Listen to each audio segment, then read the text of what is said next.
number of you will have heard. A number of you will have heard Duncan speak to us before, and very knowledgeable on his subject. You'll also see that he's now, I'm not the only one who's outside the UK. Duncan's actually residing in Copenhagen as it happens. But he's written a number of books about Thai politics. It's a subject he knows very well, and we're very grateful that he's joined us this evening to give us a talk. And I'm pleased to see that we've got a good response of people waiting to hear what Duncan has to say. So rather than delay things any further, I'll hand the screen over to Duncan. If everybody could mute their screens, Duncan's delivery. There's too many of us who aren't muted. It can interfere with that. But I'll go on mute as well myself. Duncan will talk for around, say, 20 to 30 minutes. There's no set time scale. And after that, we'll have a Q&A session with David. As we said, you're number one in the queue. But let's see what Duncan has to say first, and then we can take it from there. But on that, Duncan, I'll hand over to you. And I say thank you again for giving the speech this evening. Thank you very much. Okay, thank you so much, Steve. It's a great pleasure to be back again. All these phrases that we usually use have taken on a rather odd resonance these days, because last time I was speaking actually in London, and this is all a little bit abstract as I sort of sit here in my living room in Copenhagen speaking to the Anglo-Thai Society. I think the last time I spoke was in September 2017. So a few things have happened since then. There's quite a bit of updating and catching up to do. Things have moved along, and in what direction? Of course, what people always really want to know, and it's already started, is what's going to happen next. And I struggle to work out what's already happened in Thailand, and I have difficulty working out what's going on at the moment. Predicting the future is always the most challenging part of my job, as that tends to come up all the time. Let me try to concentrate a little bit on what's been going on, particularly for the past couple of years. Not just since I spoke to you last, but particularly since the election of 2019. So let me share my screen. Does that work? Okay. All right, so I'll just show you a few slides. I don't have much text on my slides. The purpose of showing the slides is mainly to inflict some pictures on you.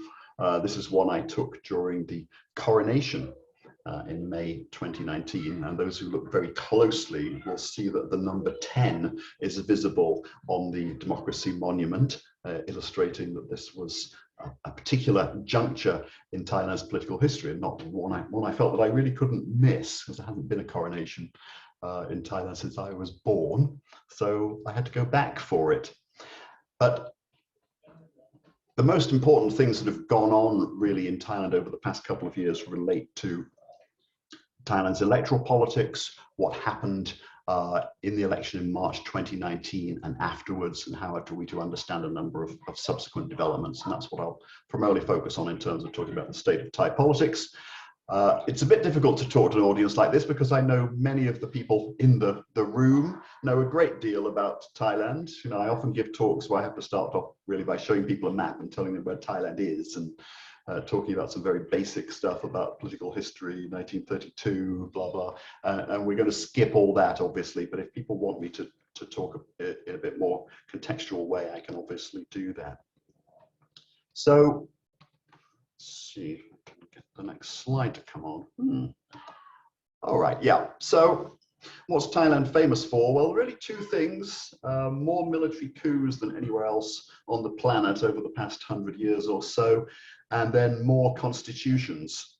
And it's very much a context of coups and constitutions that frames recent developments in Thailand's politics. As usual, this particular montage is one that I put together. I just wrote a piece about the looking back on the 1991 coup in February of this year, and that was a montage that the Southeast Asia Globe created from my old newspaper clippings, which I still have from 1991. But what goes around comes around. The headlines are still very salient. The power belongs to the people, nobody else, says The Nation on Sunday. Well, does it or doesn't it? This continues to be very much the question that frames our discussions. And as I think everybody here knows, the last military coup took place in May 2014. Typically, If we go back to the 91 coup or the 2006 coup, we had coup regimes which were in power for only a year or so. Things have really been rather different since the 2014 coup. We had a 5-year period of military rule, followed by an election that was supposed to restore power to the people, restore democracy, as we saw symbolized in the democracy monument there, but did it? This is really the question that's on the minds of most analysts and students of Thailand's politics these days. So,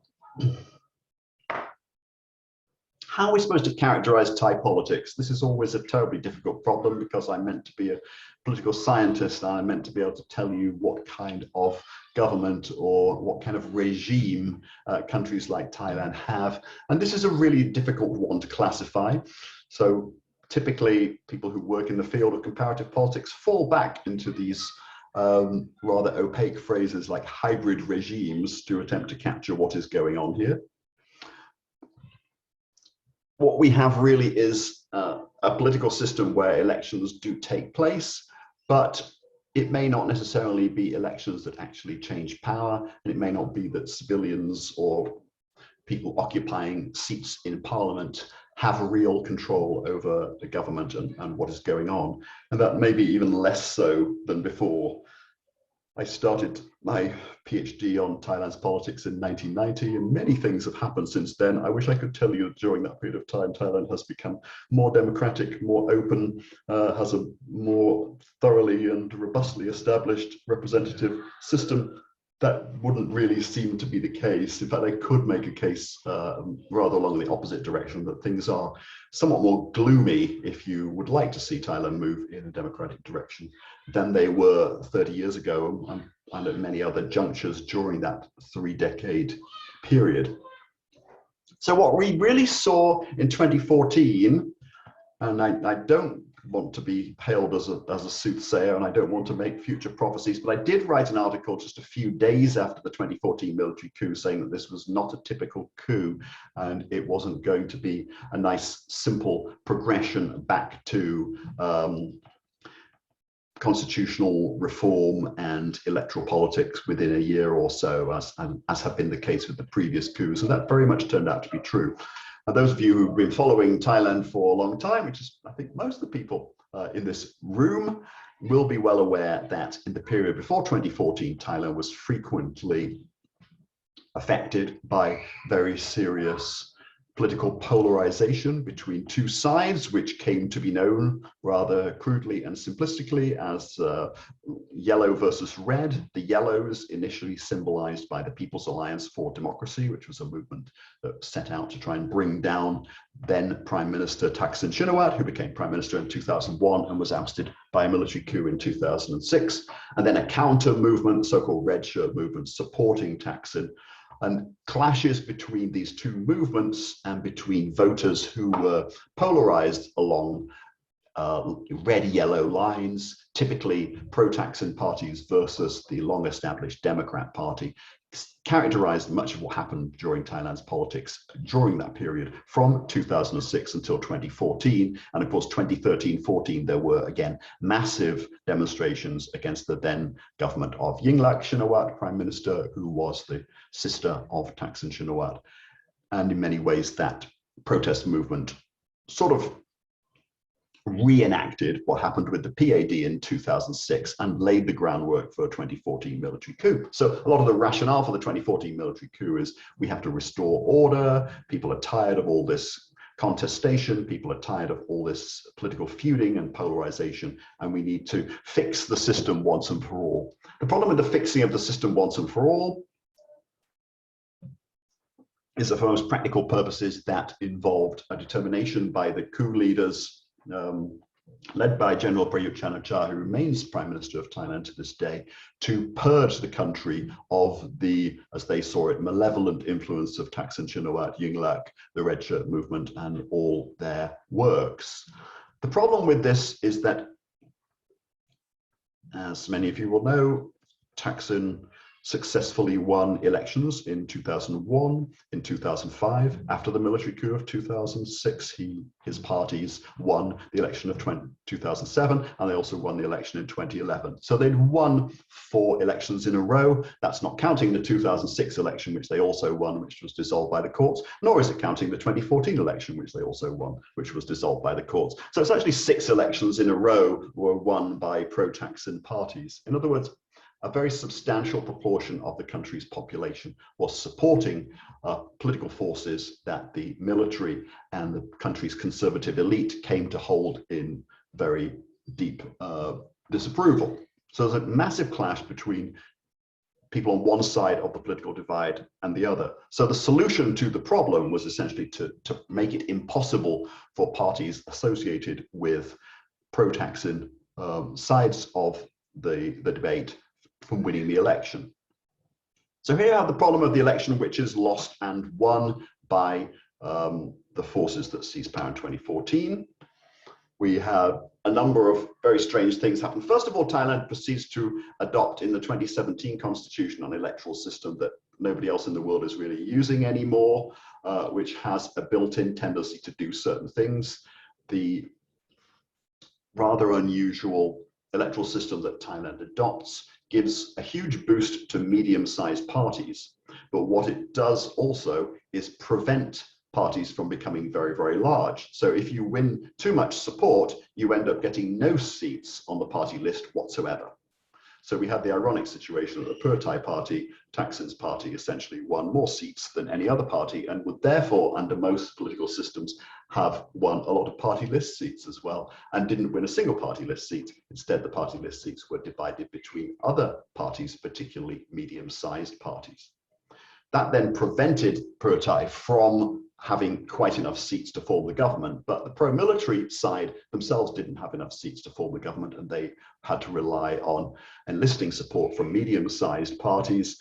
There were some other issues along the way. One is that, anticipating this problem, the pro-Thaksin side had set up a second party, which they assumed would be able to garner a significant number of seats and therefore form a coalition with Pheu Thai.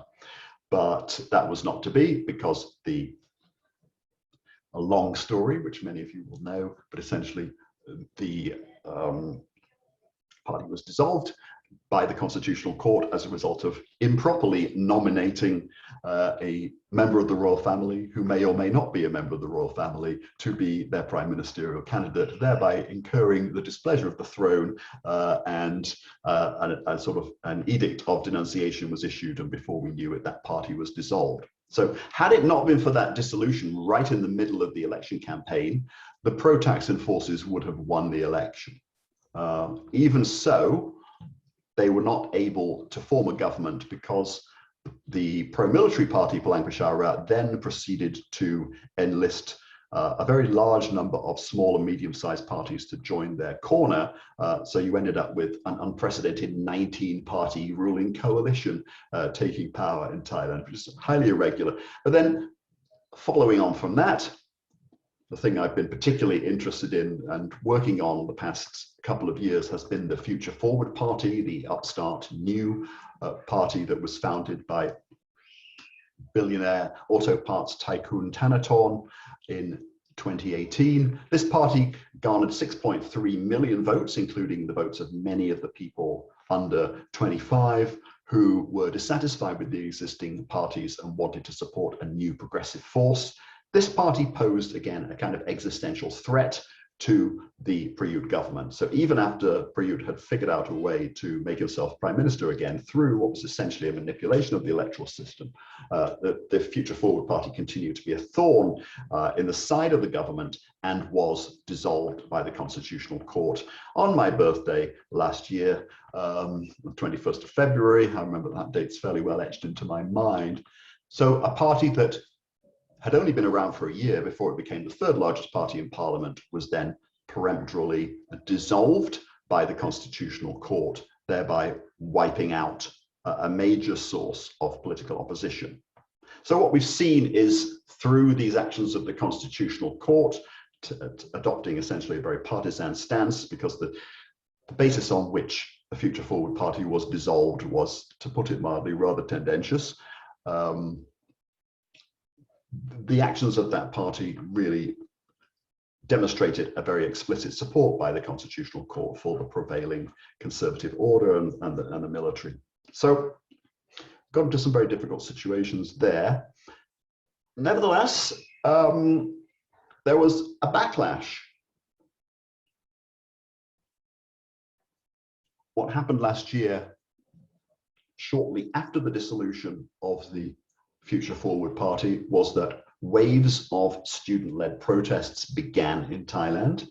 There were two major waves of protest. One wave started in the immediate aftermath of the dissolution of Future Forward, so from 21st, 22nd of February, lasted 3 to 4 weeks. Then we had a declaration of emergency because of the COVID situation, which effectively suppressed those protests. But the protests began again in the middle of July and took on a life of their own and became really, really major in their very overt challenge to the government. And these were extremely sustained protests that lasted from the middle of July and have been going on into 2021. But it's got to be said that they peaked in October of last year and have never really recovered their full momentum since 2021 started, because many of the leaders of the protests who were initially treated to some degree with kid gloves were then arrested, thrown in jail, charged with lèse-majesté and things of that order. So the student protests were really rather an extraordinary phenomenon, and most people who followed Thai politics from a distance would probably assume that those protests were mainly confined to Bangkok. I've talked to lots of people who believe that those protests were mainly confined to Bangkok. Completely untrue. The protests were in at least 62 different provinces. There were about 400 of them, maybe more. It's extremely difficult to get data on all of them. There is a wonderful website called mobdata.org. The link will be at the end of my talk, and those people who want to visit it can see accounts of every single one of the protests that's in their database. The mob data admit to me, and I've talked to the people who compile the database, that their database is incomplete. So we can probably assume that there are more than 400 demonstrations that took place, led by a variety of student groups and other groups aligned with them. What were the students calling for? This is where it all gets very difficult. On the one hand, the students were calling for constitutional reform and for the resignation of the Prime Minister, but it has to be said that their demands were not always coherent and unified. Something else that happened was, the most interesting development, by the way, this is just something about the 62 provinces. The larger the name of the province, the more protests there were there. So you see that larger cities and campuses were particularly affected by the protest. This was a visualization. I've never made a visualization before, but I did an article about this student protest last year. And if people are interested in that, I can send you the PDF file if you want to read some of my ramblings about this, the phenomenon of the student protest. And we put together a special journal issue. So there were 3 other articles in that journal issue. And it's a very interesting subject. And particularly you'll notice, by the way, that this student is clearly a high school student. A lot of the protests took place in high schools, the so-called white ribbon movement. High school students rising up against the authority of their teachers, accusing their teachers of following oppressive, authoritarian modes of behavior, of being fixated by length of hair, petty school regulations to the exclusion of anything resembling education, and essentially accusing the teachers of being of replicating the hierarchical and repressive structures of Thai society. So this is a very, very interesting set of phenomena. In many ways, I had a fascinating interview with one of the original founders of the Future Forward Party, who told me that the Future Forward Party was established to oppose seniorityism, to resist the idea that people who were older had some right to be listened to that was greater than the rights of younger people.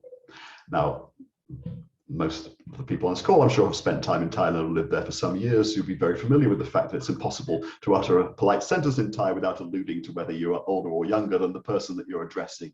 That notions of age, hierarchy, and respect are deeply embedded into every interaction in Thai daily life, including, of course, the wying, how high are you going, how much are you bowing your head, and so on. So to challenge the idea of seniority and to say that people who are older and more experienced actually have no particular authority over younger people, that's a very, very radical notion in Thai society that goes beyond any sort of political disagreements with the government and so forth. But yeah, where it really got interesting was at Thammasat University, not the Thammasat University Taprajan campus that many of you will know, but the Rangsit campus outside Bangkok, to the north of Bangkok. On the 10th of August 2020, students at that protest read out 10 demands. And of course, we've already mentioned the number 10. This is Rama 10, so that's why it's 10th of August and 10 demands. Very clearly, a lot of symbolism being exerted here.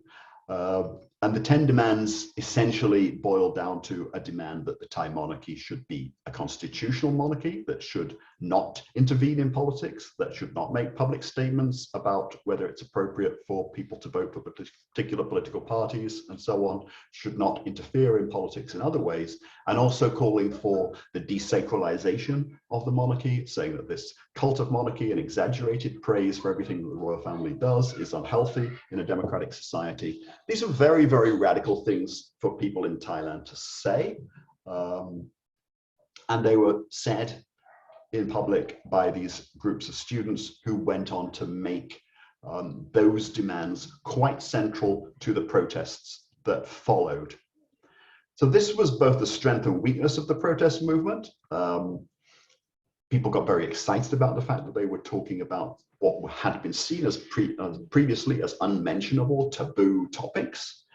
But nevertheless, even though large numbers of Thais had considerable sympathy for some of the things that the students were saying, they also alarmed some of those people who might potentially have joined the movement and would have been more sympathetic to it had those demands not been made. So this is a dilemma that the students faced. If they had focused primarily on General Prayut and the government, which has been highly unpopular in the wake of economic problems and other issues that Thailand has been facing over the past year or so, they could probably have much more easily built a broad coalition of support amongst wider groups in society. But the more they emphasized the monarchy and these core demands for reform of the royal institution, the more difficult it was for people who might not be completely happy with the royal institution, but nevertheless were reluctant to go there for a whole variety of reasons. It made it much more difficult for those people to join the students. So that arguably is a major reason why the student movement was not mainstreamed in Thai society, despite all of these protests all over the country and capturing a great deal of attention and people like me writing articles about it. The student movement has not so far been able to translate its radicalism and its critiques into something as substantial as one might have expected. And that's particularly seen in the movement to reform the constitution. There was a great deal of talk about constitutional reform that took place after August 2020. Even some of the pro-government parties joined committees and groups to draft new constitutional provisions and talk about rewriting the constitution. There was a lot of pressure to rewrite the constitution. But over time, as the student movement has been suppressed, it seemed initially that the Prayut government and key figures in it were accepting the need to reform the constitution, which has at its heart this extremely problematic and indeed bizarre electoral system that seems explicitly designed to favor one side over another and that many people are unhappy with. And you'd have thought that the low-hanging fruit of the student movement would be to get Prayut out and to get the constitution amended, at least to change the electoral system. Those would be the basic targets of moving forward. But the net result at the moment is that none of that has happened. It was also hoped by some people that the Obojo, the provincial administrative organization elections that took place in December last year, would see some provincial administrative organizations fall under the control of progressive forces aligned with Thanatorn's progressive movement, which is the residual, one of the residual outfits of the now banned Future Forward Party, and that there would be some kind of opening up of space in local and regional politics, which would form a parallel kind of pressure on the government. But these two things, an opening up of regional progressive space and a Bangkok-centered constitutional reform process of a kind that we've seen many times in Thailand before, neither of these things so far has really got off the ground. Part of this is because of COVID and the difficulty of people gathering en masse. Part of it has been some kind of petering out of the student movement itself. Part of it has been a hardening of the line from Prayut and the regime, and part of it has been a tightening of grip of the Palang Pracharat Party by a small clique of people led by, the real power behind Prayut's throne, which is General Prawit Wongsuat, who is supposedly the deputy prime minister, but most people think is calling most of the shots and is very much controlling the Palang Pracharat Party, which has become a major vehicle for Prayut's control. So for those of us who might want to imagine a more progressive politics, or at least something more resembling a democratic and representative order to come into place in Thailand, these developments haven't been altogether encouraging. Nevertheless, I think it's hard for people to imagine going back to exactly where they were before the student protests. Clearly, things are not the same as they were. It's fairly well known that we had a situation where the king was living in Germany. He doesn't seem to be living in Germany anymore. He's living in Thailand. That seems to be, to a substantial degree, a direct response to the criticisms and demands that were made by the student movement back in August 2020. So at this point, we have a standoff. We've got this de facto rule of what we might call a military monarchical alliance. Opposition forces have been suppressed. There's supposed to be, of course, another election in 2023, and people are talking about getting ready for that election and contesting it and so on. But if the 2023 election in any way reflects the pattern that we've seen from the 2019 election, we have to assume that the rules of the game will be decided in advance, and it's going to be extremely difficult for opposition forces to advance. They're also, and this is where it's very hard for me, I have done a lot of Zoom calls with people, and I watch an awful lot of Thai TV and stuff on YouTube and so on. But it's said by many people that a lot of opposition politicians are, in fact, increasingly resigned to the situation and are, if not actually in the pay of the government side, they are not performing oppositional duties in the way that they were. The Pro Thai Party itself had faced at the end of last year some defections of major figures, including Sudarat Keyurapan, who was the major prime ministerial candidate of the party in the 2019 election. So the opposition are not what they were. And meanwhile, the Palang Pracharat Party has become stronger and more tightly controlled by a small clique of people. The technocrats who helped to found the party are essentially pushed aside in this setup. And whilst the Future Forward Party's follow-up organizations, the Move Forward Party, which is a residual party from those MPs who were left after Future Forward was dissolved, and then the progressive movement that Thanatorn himself heads, these organizations are not in a stronger position to challenge the government as they would really like. So Thailand's in a rather difficult situation. This is the book I did last year, Future Forward, The Rise and Fall of a Thai Political Party. If anybody wants to order it, please order it from the Nordic Institute of Asian Studies website, not from the richest man in the world, so that we will get the money.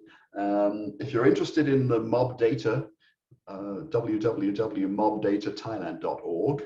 It's all in Thai. You can always use Google Chrome and switch to Google Translate and decipher it if you're not able to read Thai. And if you're interested in these articles in critical Asian studies about the student protests, I can share those. At least one of them is available online on open access. So yeah, there's lots and lots more that can be discussed. But let me stop there and see what questions people want to ask.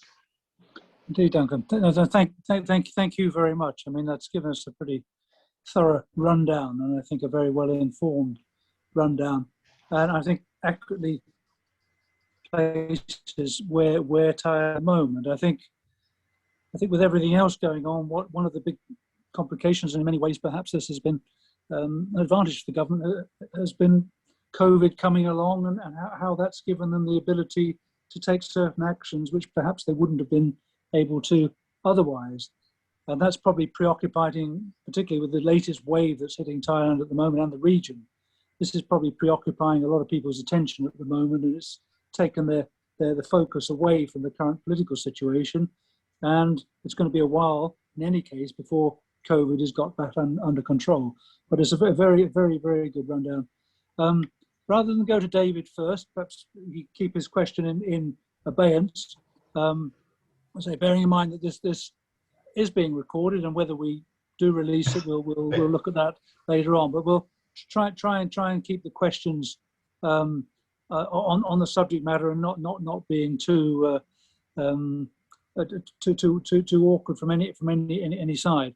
But let's see who's got questions at the moment, Andrew. We can start with leaving David's question in abeyance. If people would like to ask a question, could they? Yes. If you could use your electronic, either. I can also say something about the COVID point while we yes, while please, Duncan, go ahead. That you were sort of implicitly asked a question about COVID, which I could elaborate on a bit. Yeah. So the COVID thing is a bit funny. So on the one, the obvious version of the answer is the Prayut government has been able to use COVID to suppress dissent and so forth, and there's certainly something in that, right? But the other thing that the people sympathetic to the student activists will say is it was that lockdown between March and July that gave them time to think about what the issues were with the political system they wanted to raise, and do a lot of online research and do a lot of connecting virtually on all these platforms, Twitter and other platforms. So some people argue that the lockdown actually helped to foment this resistance to the government. And the other thing I'd always assumed was that the purpose of the state of emergency and the very rather heavy-handed COVID response was at least partly to suppress opposition, which might be true, and obviously a cynical student of politics like me would want to believe that. But some of the people I interviewed last year also said, you know, you have to understand that one of the main things the Prime Minister wanted to do was take control of what was going on in all the ministries. So the main purpose of the emergency decree was actually so he could take power away from the public health minister and take the credit for what was going on, and also override the doctors when he didn't like what the doctors were saying.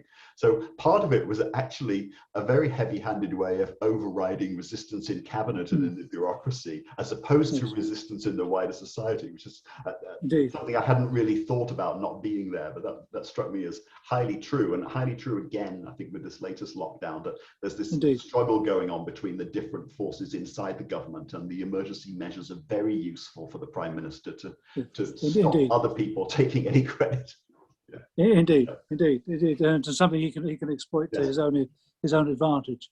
But any hands up that you can see, Andrew? Not so far, no. Hello, I'd like to ask a question to Duncan, if I may. It's Peter Sutherland here. Yes, go ahead. On the COVID question, one of the things that's intrigued me about Thailand is that because there isn't effective opposition, it's very difficult to gauge how much information is in the public domain and how that information is regulated and controlled. And my question to Duncan is really, do we have any inkling from his sources, because I know he has his ear very close to the ground, about how reliable statistical information about the extent of COVID and about the responses to COVID is in relation to the position in Thailand, particularly in view of what's gone on in the political world and in the way that things might have been raised within the Thai official domain of Parliament and that kind of thing. So I'm just interested in his ideas on that. So just to be clear, Peter, are you talking about the actual incidence of COVID and whether the figures? Well, I'm talking about how government has dealt with this, and whether you think that government actually prevents information from reaching the public domain by using its overwhelming powers, or whether the press and in general, there is quite a degree of openness about what's going on, even if the government is giving itself severe measures. At least as far as the medical information is concerned, is it published? Is it in the public domain? To what extent do you think this is in itself controlled by by officialdom, as it were? Yeah, I mean, it's complicated like everything else. Look, I mean, this time last year, I was very skeptical that there were really as few COVID cases in Thailand as were being reported. And I had to really ask myself and ask other people, could this be true? Could the figures be so low? But I did talk to people on the ground who assured me, who were not working for the government, very, very far from it, who said they'd gone around to a lot of provincial hospitals looking to find people who were suffering from COVID, who were not being acknowledged and not being talked about, and that there weren't any. And they told me that on that level, at least, the actual numbers were not being manipulated. You know, there have been various junctures when, this is all what I get from watching Thai TV, usually when I'm doing the dishes and things, or listening to Thai TV on YouTube. You know, lots of skepticism about incidents, for example, the Tong Law club episodes where it turns out that senior figures in the government and their sidekicks, drivers and bag carriers have all contracted COVID from these high-end clubs where you have to pay, you know, tens of thousands of baht just to sit down and order a drink. There was a lot of public disquiet about the refusal of those named figures to disclose where they had actually been on what days and what the story was all about. So there have been moments when information of that kind was really being suppressed, when it was obvious that members of the government, members of the elite, were implicated in spreading COVID. There was definitely no transparency about the details of that. But of course, rumors spread now on social media and in other ways in Thailand so rapidly that you can't keep all of this information quiet. Nobody knows exactly what's true or what's not, but it's really, really difficult to suppress those kinds of things completely. And the other interesting thing I've been looking at is the rise of online media. So not newspapers and television as we understand them, and not quote unquote social media, people just posting their own opinions on Facebook, but outfits like Prashatai, The Standard, something called The Reporters. These are online Thai media outlets that don't have physical print publications, that don't have television or broadcasting as we conventionally understand them, but are doing a great deal of interesting and critical reporting on these kinds of issues. So there is a new kind of space that's opening up, and then the edited highlights and the intriguing snippets from the coverage of those critical online media people then get tweeted and posted on Facebook and posted into line groups and so on through social media. So it's impossible to keep everything quiet, but yes, transparency has been operating within fairly tight limits, especially when it started to touch on the performance and behavior of individual key figures in the administration. And I think another area that was difficult to suppress for too long was within the penal system, that yes, the number of cases which suddenly emerged, I mean, they were clearly known about, but it got to such an extent that actually it was impossible to hold those back, and they're very difficult to actually check. But any other questions? Andy, you're probably better at seeing the hands go up. I saw John and I saw Peter Brandley. Yeah. Excellent. In that order. John? You've got a better eye than me, Duncan. Well done. I'll stop John? sharing and then I can maybe see more people waving their hands. Yes. Go ahead, John. Duncan, God forbid that there is, but is there any evidence that there's any links at all between the political elite in Thailand and the Burmese military junta? And maybe on a slightly more hopeful note, is there any evidence of any sympathy or links with Aung San Suu Kyi?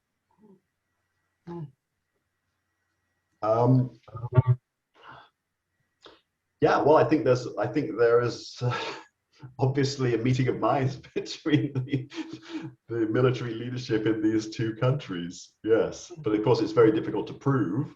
But yeah, we don't exactly see any denunciation of the Burmese actions in suppressing anti-government protests from the Thai side. There's a fairly self-evident sort of collusion there. The other interesting thing was the parallelism between the two protest movements. So you saw the anti-government protesters in Thailand going around banging pots and pans, very much emulating what was going on in the Burmese protests.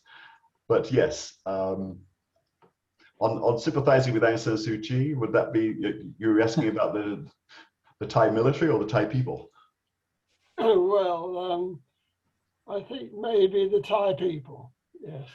Yeah, I think it's fair to say that there's considerable sympathy for the Burmese opposition movement amongst all of those same kinds of people who were protesting about the Thai government. And, you know, I don't know if you're familiar with the Milk Tea Alliance, but this is a very interesting phenomenon, a phenomenon of people across, young people, particularly Generation Z, under 25s, across the Asia Pacific region, the Taiwanese, the Koreans, the Thais, the Burmese, increasingly Indians and others, opposing authoritarianism and mainland China's, as they see it, perfidious influence in the region. So we're seeing these very interesting alliances of people across Southeast, East, and even South Asia, who see themselves as bonded together by a shared identity of resistance to the kinds of governments represented both by the Thai government and by the current Burmese military junta.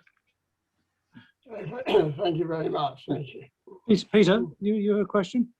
Yeah, thanks, Duncan. I'm always really interested in the power of young people's voices, and typically demonstrations are most often helpful in raising important issues. However, what I'm wondering is, has the most recent demonstrations been helpful or unhelpful for the progression of Thai society? Now, what I mean by that is that many students were wanting to shout about the reform of the Crown. Many students were wanting to look at having a new election of a new government. And there was lots of, there was no unity. It was a hot pot. It was a broth of issues, which I'm not too sure what the outcome was. So so my question is, has the recent student demonstrations been helpful or unhelpful, trying to untangle what Thais really do want? Yeah, it's a bit early to say, isn't it? Because it hasn't run its course yet. But I mean, to me, that people felt able to raise some of those kinds of previously taboo issues was a very important step forward. But what do you do once you've raised them, and how do you build an alliance to do anything to change the society? That is the much more difficult project in here. And I felt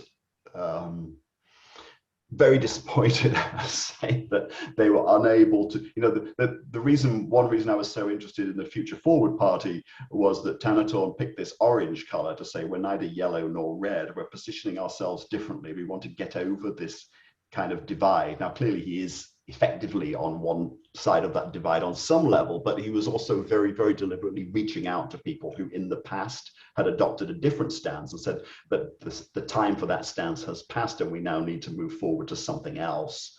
And this future-oriented nature of that movement, as in the name of the party. And that wasn't the spirit in which the student protests of the second half of 2020 were conducted. There was a lot of valorization of the red shirt movement, which You know, I understand where they're coming from, but it's not a particularly good idea to say what great guys the red shirts were and bring them up onto stage and all this kind of stuff. If you're trying to build an alliance of people, essentially what you need is disaffected conservatives and people who used to think of themselves as yellow, aren't very happy with the direction of the country since the new reign, and then say, well, actually, some of what you're saying is right, and we do need to have a reform, we do need to have a shift at this point. That would be the potential for the broad-based alliance. But by constantly pushing things to the most hardline position, the student movement alienated those people. And to me, that was rather disappointing. I mean, they're not very practical.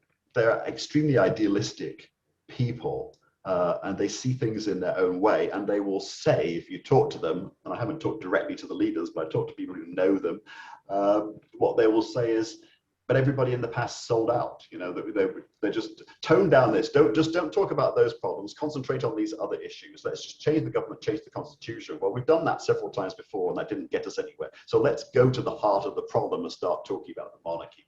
And on one level, they're right, but on another level, it's not a recipe for effective change in Thai society. So, yeah, I have very, very mixed feelings about how the movement has been able to operate. Any other questions, David? Have you got any other questions than the one that you suggested at the beginning? So I think it's a rather difficult one for us to actually speak about. Can you hear me, Steve? I'm unmuted. Yes, no, you're unmuted. Please go ahead. Postponing my opening question for a moment, Duncan. When I arrived in Thailand in 1970, the buzz phrase of the time was the domino theory and the American influence. To what extent do you feel that America has a huge impact on what is happening in Thailand today? Yeah, I mean, this is one of the big questions. You know, how far do you see what goes on in Thailand as being essentially about the Thai agency and the challenges that Thais are facing, and to what extent do you see what's going on in Thailand today through what we might call a new Cold War lens? Because there are a lot of people now. I'm doing a lot of podcasts these days. I did a podcast about this the other day. Actually, I think it was just released today. A couple of journalists who've written books viewing Southeast Asia through this rise of China phenomenon. Yes. This is the new Cold War. Is it about what's going on in Thailand and all the other countries of Southeast Asia? Or is this just a playground where the US and China are acting things out in the same way that the United States and the Soviet Union were in the Cold War era? So are we in a new Cold War? I can't say I can dismiss it completely, because clearly, say, the Prayut government is in some respects much more comfortable with and sympathetic to China than a lot of previous Thai governments. But nevertheless, to think of Thai politics as a kind of zero-sum game between the US and China, or to think that if you talk to the Americans, they'll say, we don't have that much influence over the Thais because they don't really listen to us. You know, when we try to lecture them about democracy and human rights, funnily enough, they're rather tuned out these days. It's not really working. So tempting though it is to view what's going on in Thailand through this geopolitical great power lens, I've tended to believe, perhaps naively, that Thais are largely in control of their own destiny, and that the Americans aren't really in a position any more than the Chinese are to shape and dictate the nature of Thai politics. Thailand has its own very specific problems. There are problems about monarchy, and there are problems about the military, and there are problems about the whole question of who has power. Has absolute monarchy actually ended? Have we institutionalized a representative system, or do we just have a facade representative system? And none of those problems are really China's problems or America's problems. They're Thailand's problems, in my view. Bringing it back to COVID again, have the Chinese stepped in with vaccine, for example? Yes. Yeah, because that's an area where it can become a very effective diplomatic tool. And I imagine that's another area the Americans could intervene, but the Chinese have certainly, I think, have been in front of the queue as far as that concerns. There has been some Chinese vaccine diplomacy. Yes, that's right. Although, I don't think all the vaccines are free. The Thais are having to pay for some of these vaccines, and they're not necessarily cheaper than other people's vaccines. But yes, the whole mystery of Thai vaccine policy is a very messy story, and why it is that Thailand has completely failed to get its act together over vaccines. This is a really big, we have to give the government some credit for the fact that very few people have died in Thailand. Some things have been done right. Of course, the government has been helped greatly by the fact that despite the competencies or otherwise of the politicians, as a bureaucratic entity, the Public Health Ministry is one of the most effective parts of the Thai bureaucracy and has been for many decades. So there's a lot of competence on that front. But vaccine policy is something really determined at the highest level, and there they've completely messed up. Why it is that the Thai government didn't fairly early on come to grasp the need for proactive sourcing of vaccines from a variety of different companies is something I still don't fully understand. No, and their own local supply is being, well, it hasn't met the original schedule, put it that way. Well, no, that's right. That is causing its own issues, because I think they were actually hoping that would be the saving grace, but that's still in abeyance at the moment. Right. Yeah. No, they were rather, to put it politely, over-optimistic about the capacity to do local production, which local production has barely started yet, and this has been going on for months, and most other countries have got half the populations vaccinated. Indeed. Yes. Indeed. I mean, and who's getting vaccinated as well? I mean, this caused all sorts of other issues as well, whether foreigners are being included in that or not. It's just got very, very, very messy indeed. Yeah. Sorry, David, did you have a follow-up question? I don't want to cause embarrassment to Duncan or to prevent the publication of this fascinating address by, they say, majesty or anything that's could be interpreted as that. But as a constitutional requirement, the heir apparent ought to be a constitutional issue rather than a sensitive issue. And I was just wondering whether Duncan, with his feet so much on the ground, has heard what announcements have been made over the heir apparent, which is an inevitability if something tragic happens, and not therefore sensitive as a contingency. Well, I don't think there have been any announcements. If there have been any announcement, I don't know what it is.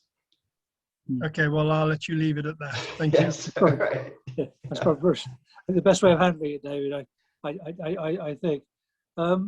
Andrew, has anybody else, or generally, has anybody else got any questions for Duncan? I mean, that they'd like to raise? I don't know whether Peter has his hand up or is just... Peter, have you got your hand up? Yeah. I would like to just ask a question about, you talked about the protest movement getting its act together, Duncan, and I was thinking about the constitutional reform package that might be talked about by oppositional parties. Have they proposed anything coherent in terms of an alternative electoral system, or in terms of, I mean, the other thing that would strike one as being obviously an issue is the composition of the Senate and the way that... Yes, absolutely. And so I'm just wondering what the latest thinking is on the package that might emerge as a reform package. Yeah, it's all been very Byzantine. At one point, there were 7 different proposals out there, ranging from extremely conservative to pretty progressive, and the ones at the progressive end of the spectrum were certainly going to, well, the most contentious thing, of course, is the role of the Senate in selecting the Prime Minister. So the more progressive ones were all going to stop the unelected Senate from effectively determining who the Prime Minister is, because since the current Prime Minister appointed the Senate, he's in the interesting situation where people that he appointed are then rubber stamping his own reappointment, which is clearly an unsatisfactory situation. from many perspectives. But those more progressive proposals were all shot down at an early stage, and Purtai still has a bill or a proposal, but I'm not sure that that's actually going to make it through to the next round of consideration either. So what's been going on is just a whole lot of backpedaling, and the backpedaling is away from the really substantive stuff, of which the role of the Senate's powers to elect the Prime Minister, the election system, they're absolutely at the core of these debates. So of course we are in the ironic situation that the senators are like turkeys voting for Christmas. They're being, you can't actually take away their powers without them agreeing to have their powers taken away. And why would they agree to have their powers to select the Prime Minister and to receive rather nice salaries for doing nothing very much in particular? You can see it from their point of view. Why should the senators sign up for this? So this is a bit of the system has been very cleverly contrived to make it almost impossible to make the kind of fundamental changes that are obviously needed. It's a classic catch-22 situation here. Okay, thanks. Thank you, Yeah. Dan. Well, I think on that note, Duncan, I think I speak for everybody else. I think we're thank you very much for giving us an update and letting us, I think, where we all thought Thailand was. It is in this rather standoff position. Yeah. And I personally think COVID has actually been very helpful from certain sides. It's put things on hold. And it doesn't look as if that is going to come off hold for some time now, because this is going to take a while. Right. Thailand is, and while this is going on, Thailand has a whole host of other issues it needs to address on the economic side, and largely how it's going to get tourists to come back in, Right. how it's going to get all of us to get traveling back to Thailand again, because we don't really know when anyone's going to be able to travel back, and so this has actually put the brakes on to a large degree, and is likely to do, I think, for the most part of this year. I can't see that changing a great deal. But thank you very much for stepping in at relatively short notice to give us a talk this evening. It's been very well received. We'll try and make it not such a large gap in between your next appearance in front of the society. And I think that's one of the things that has come out of COVID is Zoom, is that we can use that to our benefit, and we will continue to do that when the need arises. But thank you very much for speaking to us this evening. I'd just like to put a mention in to say that we have another talk coming up